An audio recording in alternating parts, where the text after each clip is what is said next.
a treat. Wir haben natürlich mit dem Festival gesprochen. Ihr werdet jetzt gleich Simon Cook, den CEO des Festivals, und Marian Brannelly, sie ist für die Awards zuständig, hören. Ihr werdet die Insights bekommen. Einmal, was erwartet euch so beim Festival? Was könnt ihr alles sehen? Was könnt ihr hören? Was könnt ihr spüren? Und ihr werdet auch schon erste Trends verraten bekommen und vielleicht auch, wie viel oder auch wie wenig KI eine Rolle gespielt hat. Viel Spaß beim Content.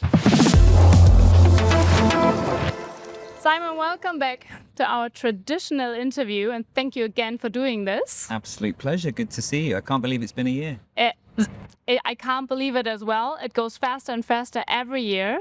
I know. So please tell me what happened within the last 365 days with you. What's new? What's up here? What happened to you guys back home? Well, I mean, a lot has happened in 365 days, not just for the festival in the industry, but for the world. Yeah. There's a lot going on right now for people to contend with. And I think that's why we are very excited about the festival this year. As you know, it can be a real galvanizing moment for people to come together, to take stock of what's happening, especially within our industry, and look at some of the latest trends that are coming down the line, things that we need to be aware of that are hopefully going to propel us into the future. Into the future, but let's have a look onto long-term relationships. What I was first keen to ask you is that you introduce a new subcategory. So there are no big new lions to win, but a lot has happened in between the lines. Yes. And this subcategory awards brand relationships that are longer than 3 years, right? The platform that they're building. Exactly that. Long-term brand platforms. Yeah. And why have you introduced that one in particular? Because for me, advertising can be scrolled away in a second and not seen anymore. So why this one in particular? Well, it's exactly that. The eligibility of the awards is 1 year. But of course, you have advertising moving at the speed of culture. But also, to complement that, you do have these long-standing brand platforms. If you think of MasterCard's Priceless, if you think of Snickers's You're Not You and You're Hungry, you have these brilliant umbrella brand platforms that have lasted, in some cases, decades. So it's really giving the people to recognize longer-term thinking, brand-building work that surpasses and exceeds that 1 year eligibility period that we have. So looking forward to seeing the results. It's going to be fantastic. Same. And I see that many creative agencies are sitting there talking to their clients. What's going on? What can we put in there? So, yeah. It'll be a good one to win. It will be a good one to win, definitely. When it comes to winning, you also have something new that is the Creative Country of the Year. Yes. And we as Germans, we saw it is Brazil. It is. Obviously for us, because they were ranked almost every time under the top 4, I think. Yeah. So we do a tiny documentary, as we Germans are, to learn what's the secret sauce in there to maybe win it one day. Fantastic. So maybe you can tell us why you introduced, first of all, the Germans not competitive at all. Not competitive at all, not at all. So why have you introduced that one? And what's the secret? Maybe you can tell us what stands out when you look onto Brazil. I'll tell you what people are telling me anyway. I think we wanted to introduce it because, yes, we are a global festival. We are a convening force for people from around the world coming together. But we wanted to bring more of a flavor of local creativity to the global stage. Yeah. And there are just some countries over the years that have just the most fantastic track record when it comes to winning work, when it comes to the ingrained culture of creativity that they have, that affects marketing, but also affects the broader nation as well. So Brazil very much fell into that category. And we look forward to seeing how they show up this week. It's going to be quite the carnival, I think. Carnival, and we spoke already to some Brazilians. They told us it has something to do with cannibalism. Have you heard that? I have not heard that. But what I have heard is, it comes from a historic limitation. Yeah. It's that whole thing about the beautiful constraint. In times of limitation, that's arguably when we become our most creative, our most collaborative, and where you have to infuse everything you do with the culture that's right in front of you. Yeah, we will have our eyes open and learn and figure some stuff out later on. We will talk to Ed as well while you introduce that one. Yeah. So let's see what he tells us, and you will see our application maybe in there. Maybe it'll be Germany next year. Let's see, fingers crossed. Go Germany. Let's tick all the boxes on stuff that is new. So what is also new is the Global Creative Hub here. Yes. What were your idea or the team's idea behind that one, and what were the reactions from the countries behind it? Yeah, it's been fantastic, really well received. And the whole idea with creating this global hub is that we have an opportunity, again, to bring local creativity to the global stage for people to learn from what's happening locally, but also the other way around as well. And so we've invited Mongolia this year, Saudi Arabia, we've got Brazil, of course, who have a presence there, among others. And we hope in time that it will continue to grow, because what we noticed was there were more government representatives coming, politicians, policymakers, and they're all coming to Cannes to understand how to put creativity not just at the heart of their marketing strategies, but at the heart of their country in order to unlock new creative economies. So it's a really interesting space. Looking forward to seeing how it comes together this year and learning from all the different cultures that will be represented. What is interesting and what I can see, as I said, it's a traditional thing we both do here. We talk before the festival, and what has changed since we do this, since I see you as a CEO here, is also that it is getting so diverse within the jury rooms, now what you're doing with the global hub and everything. And what we can also see is that you doubled the investment in the ERA program. You also, after 10 important years, you did something to the Glass Lions as well. What does it mean for you personally, but also for your team, to work for a festival that has such core values and has a chance during this week and all through the year to bring this also into the world? Yeah, great question. Well, it comes from a core value of inclusion. And what we started with was this belief that because we are a global community of people convening, that as much as possible, we want the festival to represent society rather than just reflect the industry that we serve. And that goes for the juries that we appoint, for the criteria that we use to select our speakers across all of our content stages. But it's also about the access we provide, right? So it's also about, as you say, making sure that we have a provision. This year it was 2 million euros worth of passes to people from underrepresented communities who would never normally get the chance to come. I think with Glass, 10 years old, can you believe it? It's crazy. Time flies by. Originally introduced to really showcase work that was shattering gender stereotypes. We've now expanded that so that we are considering many different minorities, different communities, different groups. So it has a much broader purpose this year. And so looking forward to seeing the winners that come through.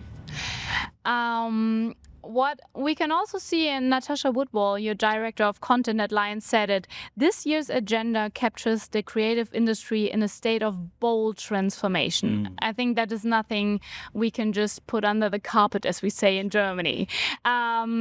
So as a representative, what we also see is we already booked hotels almost and places for next year. Wow. So I guess you guys have to do almost the same. But the transformation goes so fast, and you don't know what's up tomorrow, what new technology and everything. How can you stay, I would say, also very agile to those transformation process as a festival? Yeah, right, because there are many, and it's changing all the time. So I think the model really helps us with that. Our model is a call for content. So rather than us curating it based on our own knowledge, it's about making sure everyone around the world understands that anyone in the world can apply to be on the stage. Yeah. And so we have thousands and thousands of applications. And from that, you get to really see the breadth of specialisms, transformation projects, advancements in technology, and it gives us a really wide pool to choose from. And then it's a case of refining, evolving, editorializing until we get to that final cast of characters who we're going to see show up at the festival next week. So then when I listen to you, you see the transformation process more as an opportunity to also change stuff, include we see technology included, entertainment included over the years. I think sports is quite big as well now. Yeah, the creators, of course, don't forget those ones. But what can the creative industry take out of this transformation process? What do you think? What kind of opportunities they have? Well, I think that we're having sports stars, Michelin-starred chefs, musicians, art directors, all converging in one place. That's very representative of the industry. There are so many intersections now. Like you only have to look to luxury, for example. Yeah.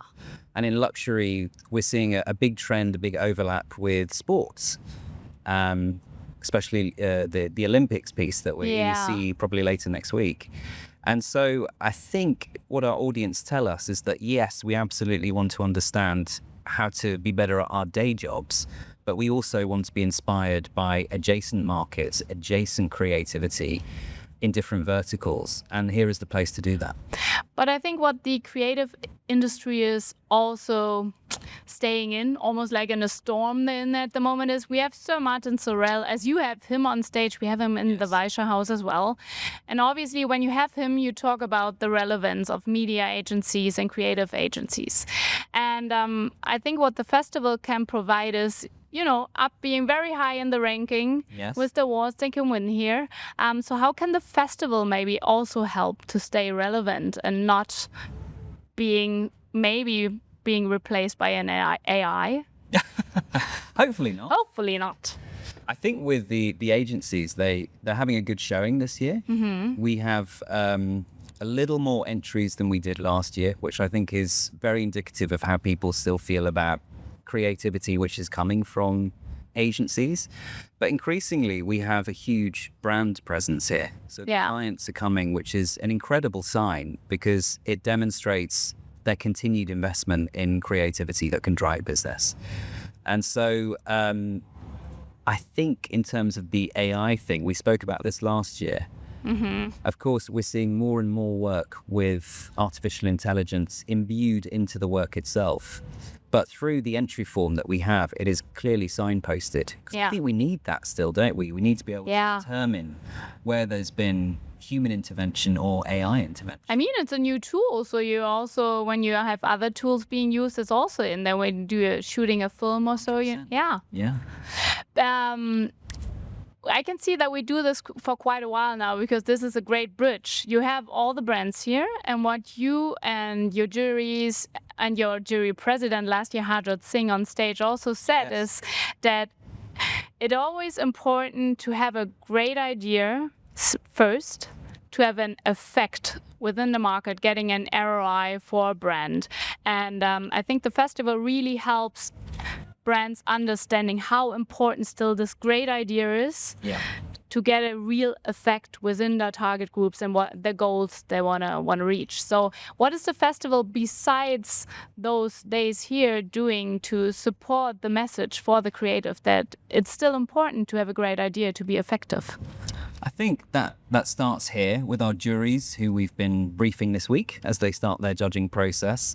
We remind them that we have always been and always will be about creativity first and foremost. But we want to award creativity that has a tangible impact in the world, whether that be driving a client's business, whether it be creating awareness or having a positive change. That impact has to be there. And that's reflected in the impact track that we have running through the festival. But throughout the year, increasingly, we're spending a lot of time providing marketers, especially with the tools, the evidence, the data they need to be able to connect what they do every day, creative marketing, with the boardroom growth agenda. And we do that through advisory, through Effie, who is now a part of the Lions family.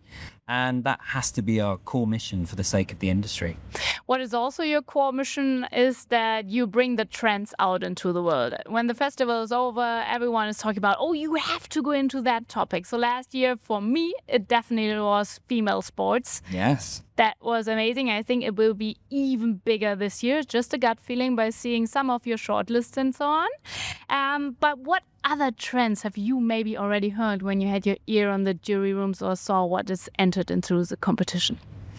I think it's really interesting to see the categories that have grown over the last year or so. Interestingly, business to business, B2B, is on the rise. And just a little exclusive from the jury room earlier. Yeah, no one will hear it, just between you and me. They were really complimenting the caliber of the work in B2B this year. So I think we can look forward to an exciting creative business to business Lion show next week. That was so smart. It's 2 years ago you introduced that one, right? Am I right? Yeah, 2 years. Into its year this year. Yeah. Wow. Okay, let's see. Let's see how that goes. I'm also on luxury. I'm really interesting because last year I think that one was amazing as well. Coming into its second year this year. Yeah. So as we said, the intersection with sport, I think, will be really interesting. The intersection with talent, of course, lots of luxury brands now deciding to introduce celebrities or brand ambassadors in a much more explicit way. And I think we'll start to see that in the winning work coming through. Yeah, let's see what comes up there. I have some final questions for you. Okay. What I see and hear when I listen to the people around you is that many people are coming back. I can see that people that haven't been to the festival for a longer time, they're coming now back. They want to see what's going on. They heard a lot has changed. So if someone would approach you and ask, Simon, what shall I do during this week? What can I not miss when I'm here? What would you tell a person that wasn't here for quite a while and it has changed a lot? What is he not supposed to miss, and what would be your recommendations for that week? That's a great question. I think the one thing I would start by saying is that they should also focus on the constants. And what I mean by that is go and see the work. Yeah. Go and see the exhibition. Go downstairs. Go downstairs, come into the Palais, go and see the work, and also attend as many award shows as possible, because it's the only time of year where you get to see it.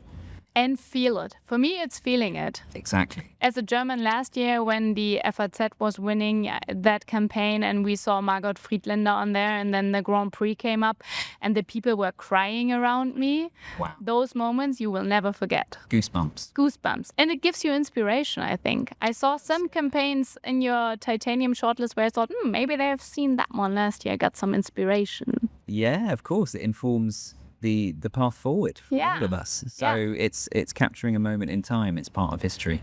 And what should they not miss also? What is happening maybe behind some doors, or maybe we can listen to some stuff that we are not knowing yet? Is there anything you can maybe spoil some evenings where we should be out here watching something? I think because it's only coming into its second year, I think Lions creators will be really exciting this year. Okay. We had a great launch year with many creators coming to the festival for the first time for that dedicated stream that we have. But we don't open until tomorrow. Mm-hmm. But from what I've seen, the space that has been created for all our delegates coming to take part in the creator economy is looking very exciting indeed. Okay, now I'm curious as well. I will check it out. Simon, every year I have a question for you of what would be a new lion you would wish to introduce and everything. This year, I had a look onto your program and I saw, wow, you have such diverse people on stage and you're setting really up high standards there as well. If you could wish for one person to come here, what speaker would you wish for to be on stage? Well, they say never meet your heroes, so probably no one where I'd be disappointed if they were to actually show up and I wouldn't like them. That would be awful. But one thing that I think would be really interesting, there is a recent partnership that's been announced between Johnny Ive, formerly product officer for Apple, and Sam Altman, who runs OpenAI. So I think that would be an incredible session. That would be both of them on stage. I'm cheating. I'm having two people coming together. No, that's good. But we want both of them on stage, telling us why, what will happen. Well, just this amazing collision of the creativity that Johnny Ive brings. Yeah. But also the artificial intelligence side coming together. You know what, Simon? There's your camera. Maybe you should say it out loud in there, that whom you wish for. Johnny, give me a call. We'd love to have you here. Nice. I like that one. We will bring that one into the world. I have one last question for you. Go for it. I I know that one will not happen, but because I'm going back to Germany and you're not. But if we were supposed to meet on the airport after the festival, what would you wish for? Would be the first thing I say to you after my week here. The best thing I think you could say would be, Simon, this has been the best one yet. And see you next year. See you next year. Probably right here. Yeah, definitely. Thank you, Simon. Pleasure. Marian, thank you for doing this again. Oh, delighted. I don't want to know what's going downstairs, and you have so much to do and so much on your list, but thank you for doing this with us. Oh, it's always a treat, as I said, yeah. I have a lot of questions for you. I try to bring them down very, very fast, and I know anyhow you will put me all the answers in there I need. First one is, with you, since when are you here?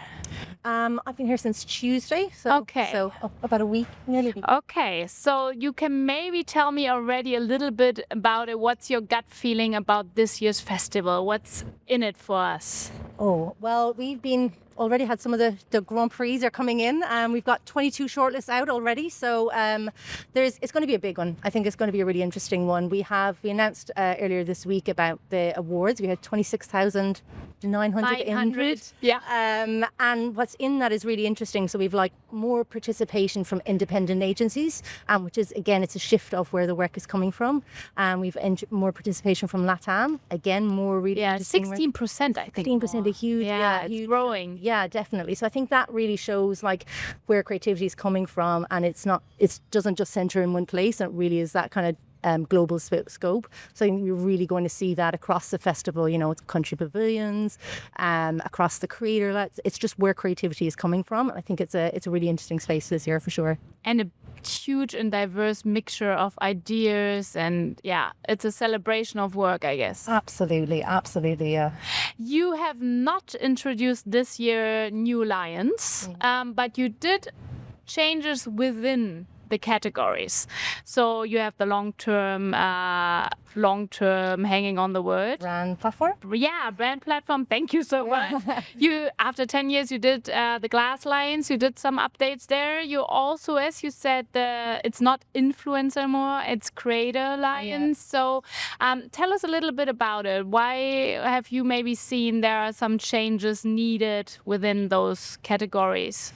Yeah, so every year we look at the entries into the work, and that kind of tells us what is happening in the industry as it is today. And then we look at the winners, and that tells us what's the shape of it going to be in the coming years. And when we look at the trends last year, I have a team, a product development team, and they pour over the inner entries and they pour over the winners. And we started seeing that specifically within, say, brand platform, brands are building these platforms for a long, long time. So big campaigns that have been running year after year, and there's a real commitment to that creative idea. So we really wanted to celebrate that and actually have that a space for that to be recognized. And then with the glass, it was introduced 10 years ago, and over that time we have seen that how the approach to gender communications has shifted for the better.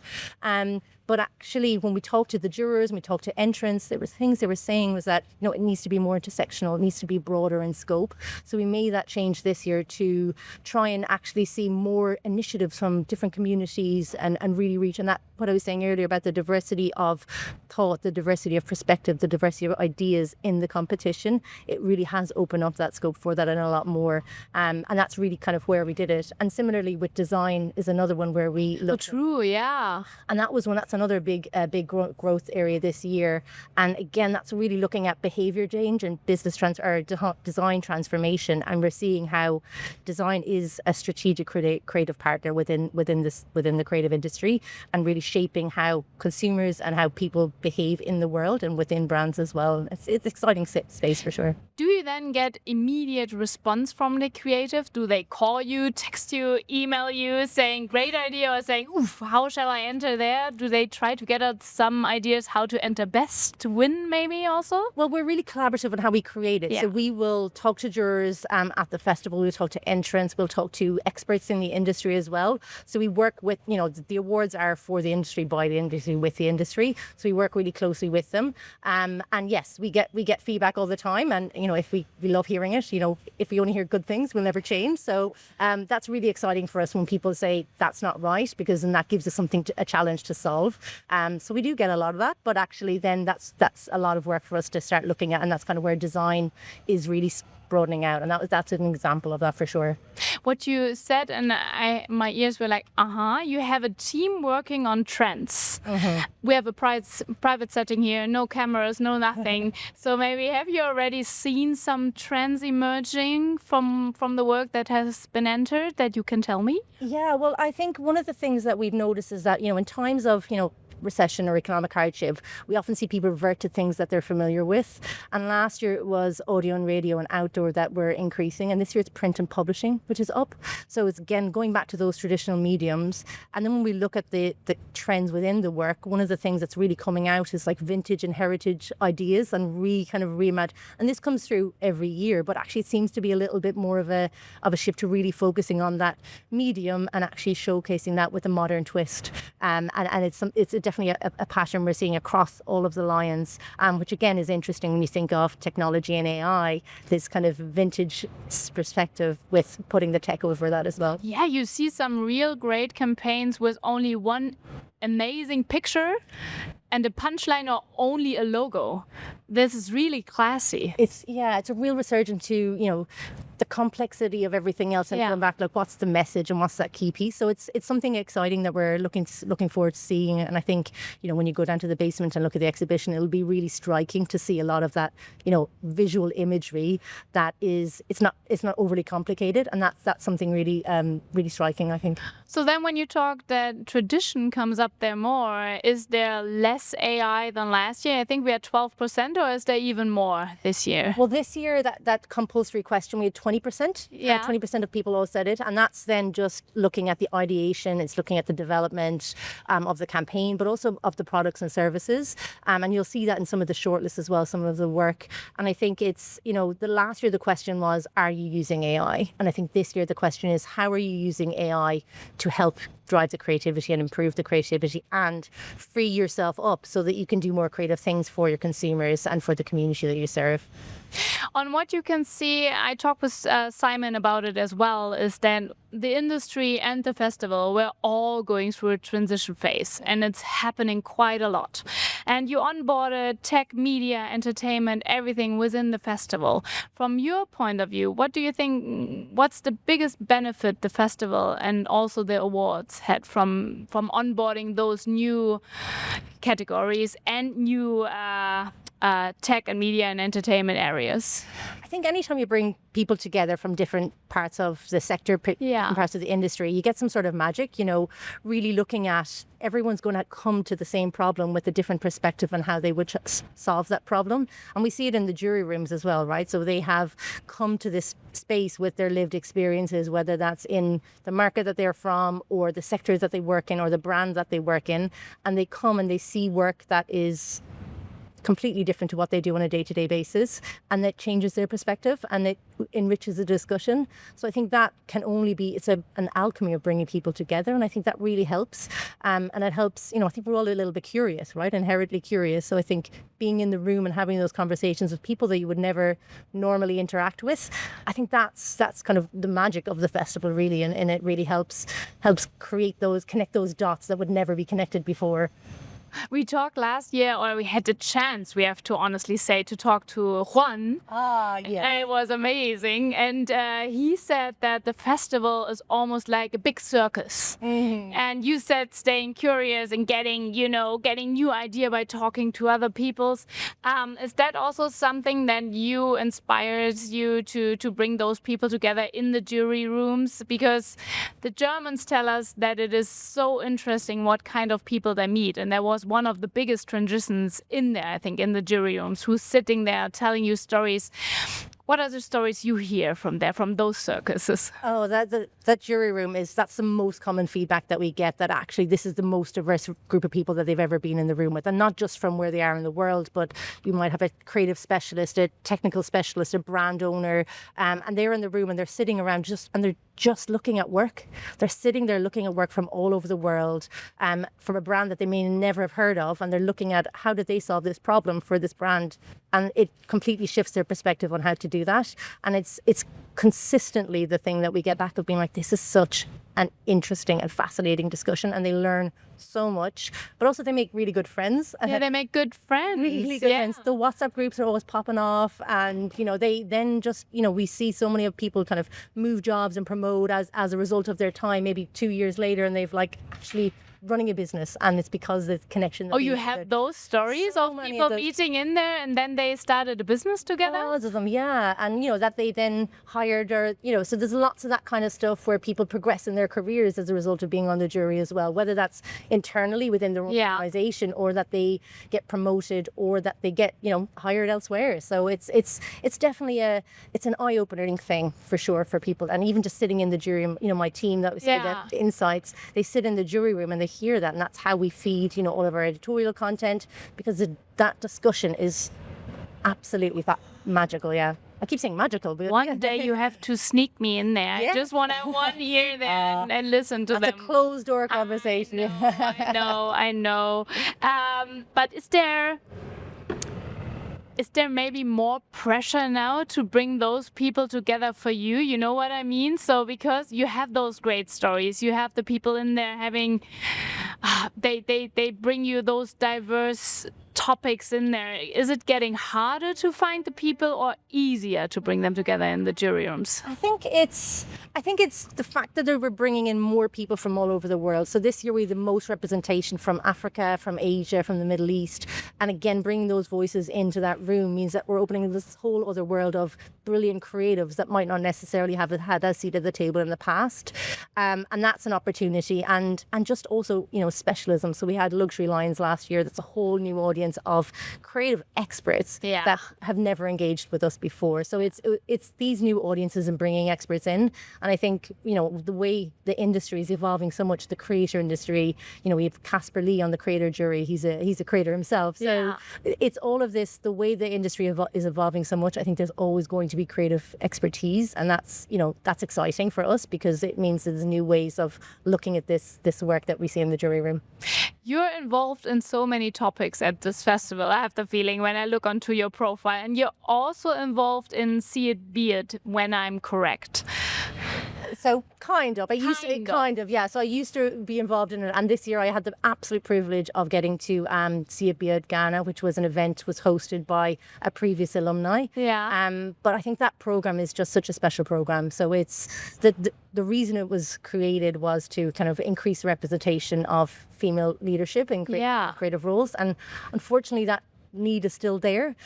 So the program is still there, but it has evolved to become this community of passionate individuals who want to make change in this industry, and who also want to bring people along on that journey with them. So, the 15 women who get to come here, I think it's 20 this year, who get to come to Cannes, very often they go off and host things in their own local communities and get to share what they've learned with other people who are maybe at different points in their career, and that then becomes just the paying it forward piece. And it's really beneficial, and it's really privileged to be able to bring that to the community. What I often see with the festival is that corporates and brands can really learn something from the festival. What do you think they can learn, especially from See It, Be It? I think it's the openness to be vulnerable. And I think in that See It, Be It, you have people who are coming from a place of wanting to progress and maybe hitting their ceiling at that time and not figuring out how the way, but coming together as a community, being vulnerable and actually sharing what their challenges are. And then that's the power of community coming together, and then they can solve those challenges or find a new route to get to where they need to go. And I think that's something that's quite interesting. Very often as a brand, you're very protective of it, and actually sometimes being vulnerable, being a bit open of this, we don't know what to do here, and kind of working with that community to help. And I guess, when we come to the festival, that is what brands are doing, because they're looking to other communities, other industries, other sectors to be, this is our problem. How do we solve that? And I think that's kind of starting to shape it a little bit. coming from Germany, well, we can see one big problem is budget cuts. We have definitely. And from the work you have seen that is entered into the competition, can you see that the budgets were maybe lower or that maybe there's a different focus on, for example, we have the penny price tags in there, where you can see it's about inflation, not that much money. So do you see those budget cuts, not that much money within companies, but also in the pockets of the people buying those products? So can you see something like that? I think there's definitely a trend, definitely emerging within that of doing more with less and actually trying to address those challenges in a different way. And I think one of the things that we were looking at is, adversity, the challenges of budget cuts is actually, I think the phrase is adversity is the mother of innovation. Yeah. But the thing of so again, that's when we think of creativity, it's like, I'm hitting a brick wall. How do I get around it? Or how do I get over it? Or how do I get under it? And I think that's starting to come through. People are using technology. People are using their, creative partners. And I think, that's how it always has been. But I think it's moving in that direction as well. Oh, we will definitely quote you on that one for Germany. Thank you for that one. I have one last one for you. If you would give a friend a piece of advice what they shouldn't miss during this week, what would you say? I think there's a couple of things. I think one of the things I always say this is that on the Friday afternoon, the Young Lions Winners competition, because it is unbridled joy. And it's like the future of this industry, and there's so much talent in that one space at that one time. It's really, really incredible. And they've come from thousands and thousands of participants. So it's a really, really special moment.